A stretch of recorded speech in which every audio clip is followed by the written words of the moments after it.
Hello everybody, welcome to Blue Marble Science. Today we're going to take a look at a YouTuber named Gleem. Now Gleem has been prancing around the internet channels making claims that the calculation for geometric horizon and the Rayleigh Criterion calculation for diffraction limit are actually the same calculation. Is he confused? Well, you betcha. So let's see if we can straighten him out. Warning! Severe facial and monitor damage alert is in effect. Get out those oven mitts. Push the monitors back out of punching range. And let's light this dumpster fire and have some fun.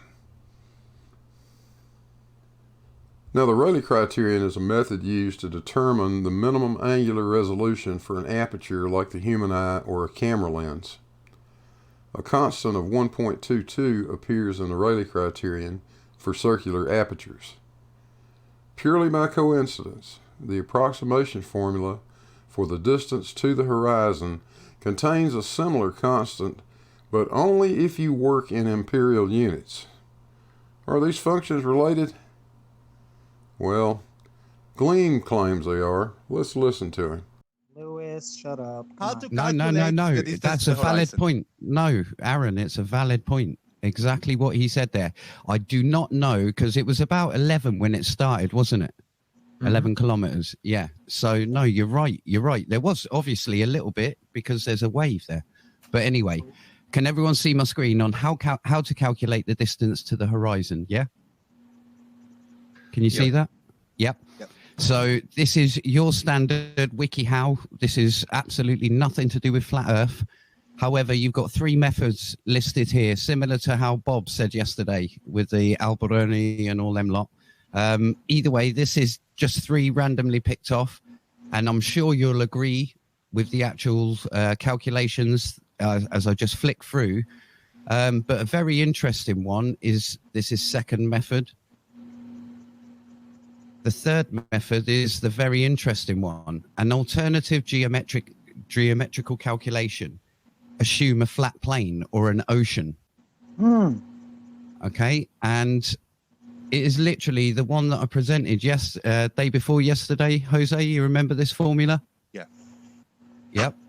So it is literally not accounting for any curvature at all. It is literally a basic factor number for the curve of the sphere of what they figured out. If you times that by the square root of the height of your eye, it will give you an approximation on the curvature.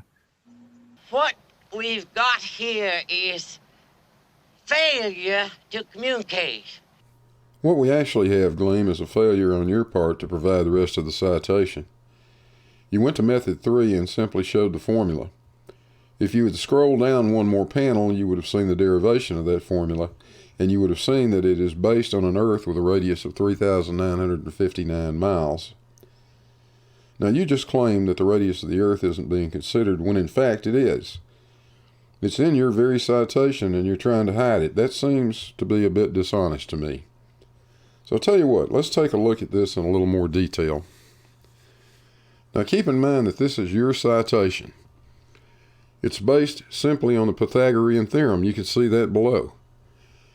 It's approximate because it assumes several things. It assumes that the distance from the observer's eye to the horizon is the same as the chord length from the surface at sea level to the horizon. So it works as long as the observer's height is actually significantly less than the radius of the Earth. Secondly, it assumes that the distance across the surface of the sphere is the same as the chord length, and that's roughly the case over relatively short distances. Finally, it assumes that the angle where I've placed the little red box is 90 degrees, which again is very close over relatively short distances. We should also note that it doesn't include refraction, and that's the largest source of error.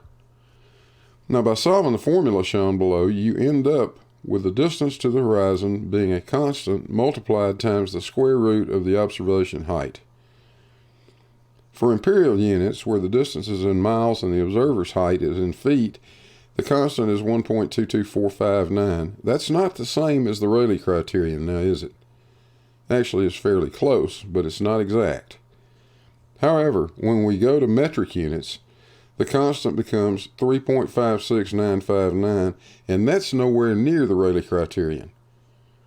Not even close. Your story seems to be falling apart, Gleem. Now, if you look in science as well, I'm not going to delve massively deep into this, but the factor 1.22 also applies to Aries disc, the circular apertures of the pupil of the eye, or telescopes or cameras. And this is on an EDU website, so I'm sure everyone will agree there. Well, no, we actually would not agree, Gleem. You've thrown out a cherry-picked number, you've offered no explanation for where it comes from, and then you proceeded to construct a gigantic false equivalence between the Rayleigh Criterion and a calculation of distance to the horizon. So let's see where the constant in the Rayleigh Criterion comes from. We're looking at light after it passes through a circular aperture like our eye or the lens of a camera. You see that depicted on the upper right. Each light source will produce an airy disk, and that'll look like an area of intensity surrounded by a diffraction pattern, a lot like what you see on the lower right.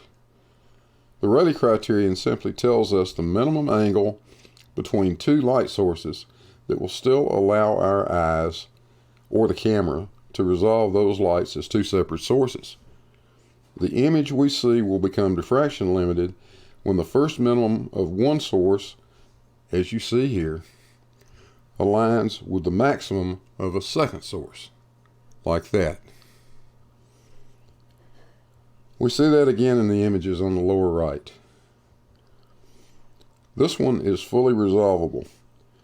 It's because the two sources have not reached the diffraction limit yet. This one is at the diffraction limit and is no longer resolvable, and that is the point we can determine with the Rayleigh Criterion. Finally, if the two sources are aligned, they appear to be a single source. Where does the Rayleigh constant for a circular aperture come from? Well, it's derived from the first zero of the integer sequence order 1 Bessel function of the first kind divided by pi. You can look it up in the online encyclopedia of integer sequences if you like, but it very obviously has nothing to do with Earth curvature, and suggesting that it does is simply being dishonest. Just to round this out, the minimum angle between 2 points that can be resolved when looking through a circular aperture like your eye is 1.22 times the wavelength of light in meters, that's lambda, divided by the diameter of the aperture in meters, that's d. The result is in radians. Now, to put that in perspective, the resolution limit of the human eye is about 0.02 degrees. And that means that if we're looking at an object on the horizon and that object is 3 miles away, the minimum distance between two light sources that we could resolve with the naked eye is about 15,000 feet times the tangent of 0.02 degrees, which is about 5.5 feet. Let me give you a more practical example. If an average-sized person were 3 miles away and held a light in each hand and fully extended his arms, we would be able to tell that it was two separate light sources. Now that's what the Rayleigh Criterion means. That's all it means, and it has absolutely nothing to do with Earth curvature. So after I challenged Gleem in a side chat and explained to him that the 1.22 constant is simply a coincidence, I got this reply. Big Blue Magoo. It does not work with meters and miles, therefore it is just a coincidence. Ha ha ha ha. What bull. Okay, let's do this and show you royally in trigonometry. Use the tangent function with degrees instead of the intended unit radians. Here, let me show you how it is also a coincidence that the tangent function does not work with degrees, it only works with radians. Well, Gleem, if you're talking about an Excel spreadsheet, I understand completely that the tangent of 45 radians is not the same thing as the tangent of 0.78. Maybe you don't understand the problem here.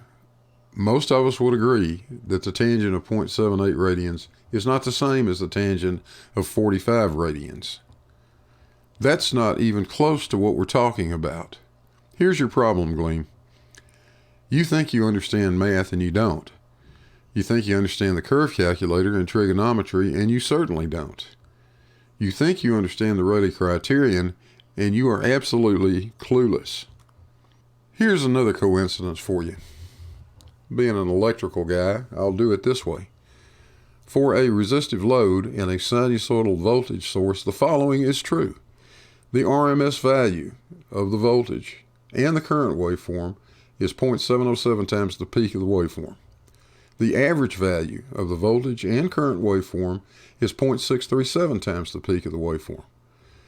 The form factor, which is defined as the RMS value divided by the average value, is 1.11 for both the voltage and the current. The combined form factor is therefore 1.11 squared, which is 1.23. It's not exact, but it's pretty close to the Rayleigh constant, too. So should I infer from that the combined form factor for an incandescent light bulb is somehow related to the curvature of the Earth? Maybe, just maybe, it's a coincidence, Gleem.